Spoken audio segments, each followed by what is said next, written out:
اعوذ باللہ من الشیطان الرجیم بسم اللہ الرحمن الرحیم۔ اے اللہ جو سچ ہے وہ ہمیں دکھا دے اور ہمیں اسی پیروی کی توفیق دے، جو باطل ہے اسے ہمارے دلوں سے نکال دے اور ہمیں اس سے بچا، ہمارے کلام میں صداقت، فہم، حکمت اور اثر عطا فرما، آمین یا رب العالمین۔ سامعین مکرم، دنیا کے منظر نامے پر ایک عجیب اضطراب چھایا ہوا ہے۔ کہیں آسمان گرج رہے ہیں تو کہیں زمین بول رہی ہے، کہیں امت مسلمہ کی آنکھوں میں آنسو ہیں اور کہیں دلوں میں چنگاریاں، اور ان تمام طوفانوں کے بیچ ایک سوال آہستہ آہستہ بلند ہو رہا ہے: کیا اسرائیل اس محرم میں تباہ ہونے جا رہا ہے؟ کیا واقعی ڈاکٹر اسرار احمد کی پیشگوئیاں پوری ہونے کے قریب ہیں؟ کیا تاریخ ایک بار پھر محرم میں ظلم کے خاتمے کا مشاہدہ کرے گی؟ کیا یہ وہ لمحہ ہے جس کا انتظار صدیوں سے کیا جا رہا تھا؟ میں ہوں ساجد کشمیری اور آپ دیکھ رہے ہیں کشمیر ٹی وی 008۔ آج کی ویڈیو میں ہم بات کریں گے ڈاکٹر اسرار احمد کی حیران کن پیشگوئیوں کی، اسرائیل کے گرد گڑھتے عالمی گہراؤ کی، محرم الحرام کی روحانی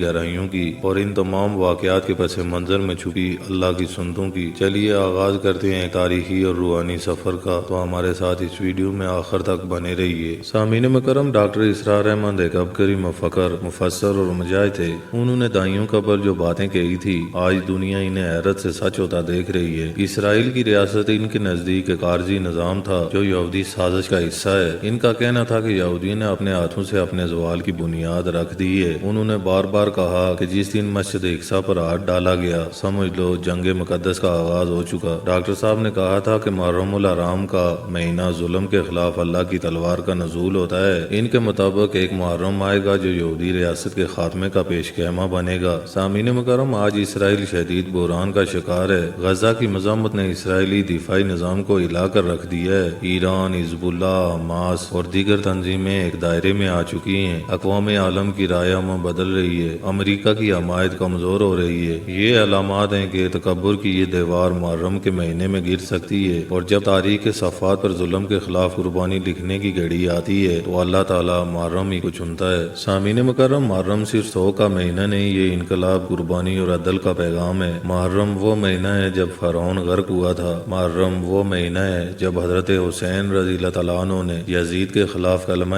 حق بلند کیا۔ محرم وہ مہینہ ہے جب اللہ کی مدد مظلوموں کے حق میں نازل ہوئی۔ تو کیا اس محرم میں بھی اللہ کا عذاب ایک فرعون نما طاقت پر نازل ہوگا؟ کیا اسرائیل یزید کی روش پر چلتے ہوئے اپنا انجام خود قریب لا رہا ہے؟ سامعین مکرم، اگر اسرائیل کا زوال قریب ہے تو مسلمانوں کو صرف تماشائی بننے کی اجازت نہیں۔ ہمیں قرآن سے جڑنا ہوگا، ہمیں باطل کے خلاف نظریاتی جنگ لڑنی ہوگی، ہمیں اطاعت، اخلاص اور قربانی کی روح کو بیدار کرنا ہوگا۔ ہمیں یاد رکھنا ہوگا کہ اللہ ان لوگوں کی حالت نہیں بدلتا جو خود اپنی حالت بدلنے کو تیار نہ ہوں۔ اسرائیل اس محرم میں تباہ ہو جائے گا، یہ سوال فی الحال ایک امکان ہے، لیکن اللہ تعالیٰ کی سنت یہی ہے کہ جب ظلم حد سے بڑھ جائے، جب معصوم خون زمین کو ہلا دے، جب آئیں آسمان کو چیر دیں، تو اللہ کا فیصلہ نازل ہوتا ہے۔ سامعین مکرم، ڈاکٹر اسرار احمد نے جو کچھ کہا، اس کا ہر لفظ آج کے حالات پر چپساں ہوتا ہے، لیکن یہ پیشگوئیاں صرف پیشگوئیاں نہیں، یہ ہوشیار کرنے والی صدا ہے۔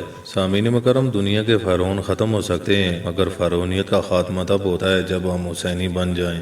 یہ محرم صرف ماتم کا نہیں، یہ محرم تبدیلی، بیداری اور قربانی کا موسم ہے۔ ہمیں انتظار نہیں، کردار ادا کرنے کی ضرورت ہے۔ سامعین مکرم، اگر آپ بھی چاہتے ہیں کہ امت بیدار ہو جائے، اگر آپ بھی سمجھتے ہیں کہ سچ کو عام کرنا فرض ہے، تو اس چینل کو سبسکرائب کریں، ویڈیو کو شیئر کریں اور اس آواز کا حصہ بنیں جو آپ کے لیے اٹھائی گئی ہو۔ اللہ آپ کا اور ہمارا اور پوری امت مسلمہ کا حامی و ناصر ہو۔ وآخر دعوانا ان الحمدللہ رب العالمین۔